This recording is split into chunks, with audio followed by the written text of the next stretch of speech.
Amis récaprimiens, j'espère que vous allez bien. Voilà, c'est le dernier épisode de cette première saison. Tout au long de cette année, on a eu beaucoup de critiques, mais aussi beaucoup de soutien et on vous en remercie. On est en train de réfléchir si c'est important de continuer ou pas. Quoi qu'il en soit, on arrête fin juin et on verra à la rentrée comment on va procéder. Au début, beaucoup de personnes nous ont reproché le fait de faire des commentaires, des critiques de cette actualité. Que la manière de donner l'information était de la donner brute et laisser à chaque personne de faire son opinion. On y reviendra sur la vidéo qu'on a prévu de faire avec toute l'équipe d'Aganisha. Du coup, on s'est dit que ce serait intéressant de faire un récaprime sans notre avis. Vous nous direz celui que vous préférez. Du coup, dans ce récaprime, je ne donnerai pas mon avis, même si tout le monde me le demandait. Au sommaire de ce récaprime, Ami Sow, une artiste peintre, dénonce les violences faites aux femmes et l'esclavage en milieu soninké, comment aplanir les choses qui fâchent. À l'international, on parlera du retour de Laurent Gbagbo en Côte d'Ivoire. Ami Sow dénonce les violences faites aux femmes avec ses peintures. Ami Sow est une Mauritanienne de 43 ans qui refuse tout héritage misogyne et toute aliénation intellectuelle. Victime d'une agression sexuelle lorsqu'elle avait 20 ans, elle a intitulé l'une de ses pages Facebook « Osons dénoncer ». Elle a ouvert Art Galé en 2017 en lieu d'exposition mais aussi un centre de création, une résidence d'artistes et un espace protégé pour les femmes qui s'y rencontrent et s'y confient. En 1999, sans formation artistique, Ami Sow commence à peindre et à sculpter. 20 ans plus tard, bien que quasiment ignorée par les autorités locales et le ministère de la Culture en tête, elle flirte avec la reconnaissance internationale, notamment grâce à sa participation comme costumière plasticienne sur le film de Tombouctou en 2014, réalisé par son compatriote Abdelrahman Sissako. Ami Sow a participé au Biennale internationale de Dakar au Sénégal, de Tunis en Tunisie à Agadir au Maroc. Une de ses œuvres a été exposée au Palais de Chaillot durant la conférence à Paris sur le changement climatique, la COP21 en 2015. À Nouakchott, elle a lancé le festival Libre Art, dont la 5e édition en 2020, financée par l'Union européenne, a réuni des artistes du Togo, du Maroc et d'Éthiopie. Mais elle déplore qu'il y ait trop peu d'artistes plasticiens mauritaniens.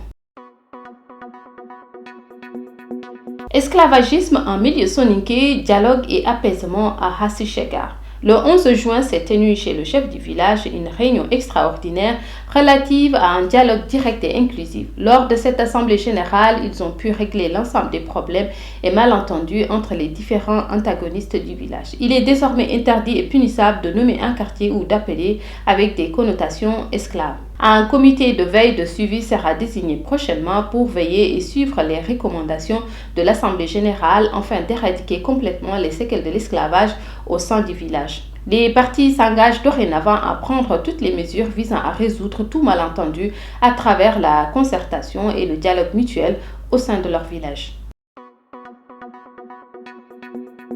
La Mauritanie est un pays riche qui recèle d'importantes ressources naturelles, notamment le fer, le cuivre, l'or, le pétrole et des produits de la pêche.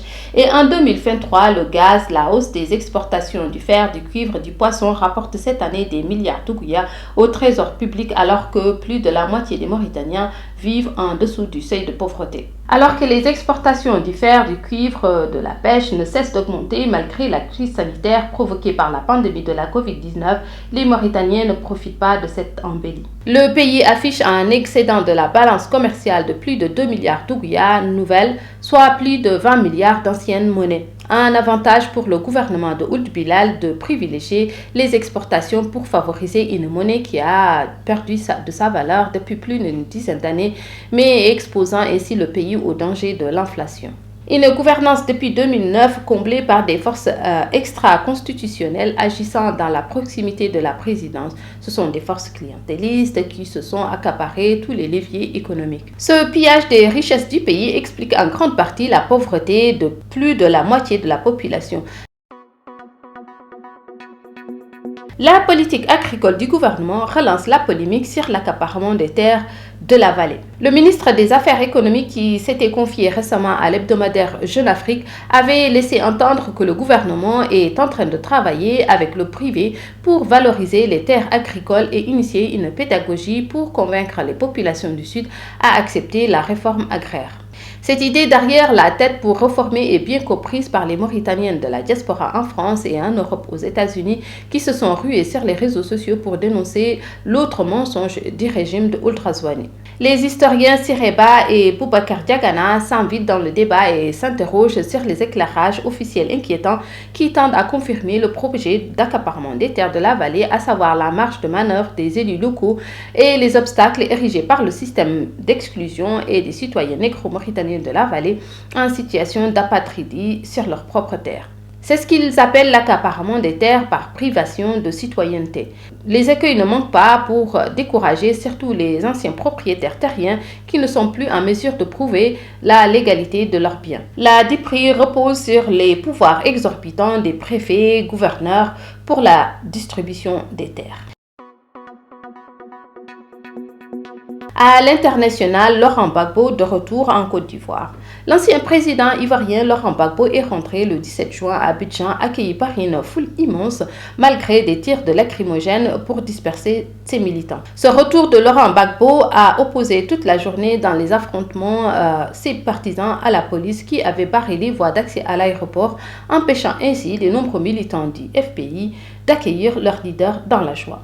La répression de la police a provoqué la colère de Katina Koné, le porte-parole de l'ancien président ivoirien, qui explique que le gouvernement a fait 2 poids 2 mesures. Au nombre des personnalités venues accueillir l'ex-détenu de la CPI figurent en bonne place les leaders de nombreux partis politiques de l'opposition, dont Ouattara Nyonzié, président du Rassemblement pour la paix, le progrès et le partage. Les victimes de la crise post-électorale de 2010 voulaient s'inviter dans l'accueil de Laurent Gbagbo. Mais le dispositif sécuritaire les a contraints à rester chez elles. Isiaka Diaby, président des victimes, promet des actions d'envergure les jours à venir. Laurent Gbagbo, à son retour, a refusé le pavillon présidentiel qui avait été mis à sa disposition pour protester contre la brutalité avec laquelle la police a bastonné ou arrêté les partisans qui sont venus l'accueillir. Sénégal, l'armée s'empare des bases rebelles en Casamance. L'armée sénégalaise a annoncé mardi la prise de 5 bases militaires des rebelles de Casamance dans le sud du pays à l'issue d'une opération militaire de grande envergure. Selon l'agence sénégalaise de presse, l'armée a achevé cette opération contre les rebelles après 2 semaines afin de sécuriser la frontière avec la Guinée-Bissau. Selon le colonel Mathieu Doguay-Sen, toutes les bases des rebelles sur la frontière entre le Sénégal et la Guinée-Bissau ont été détruites, réaffirmant que toutes les conditions de sécurité sont désormais réunies pour que les populations qui avaient fui leur maison à cause de l'insécurité puissent revenir chez elles.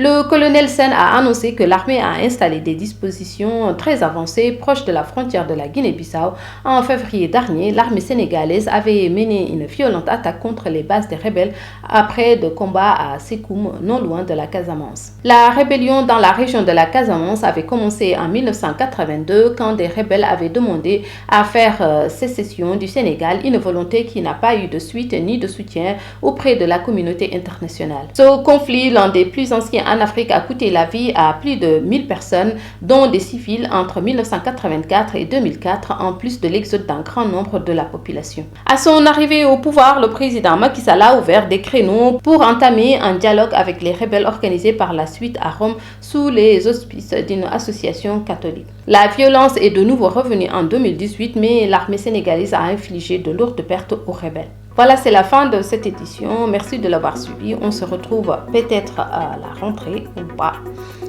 On verra ce qu'on va faire, mais d'ici là, prenez soin de vous et de vos proches.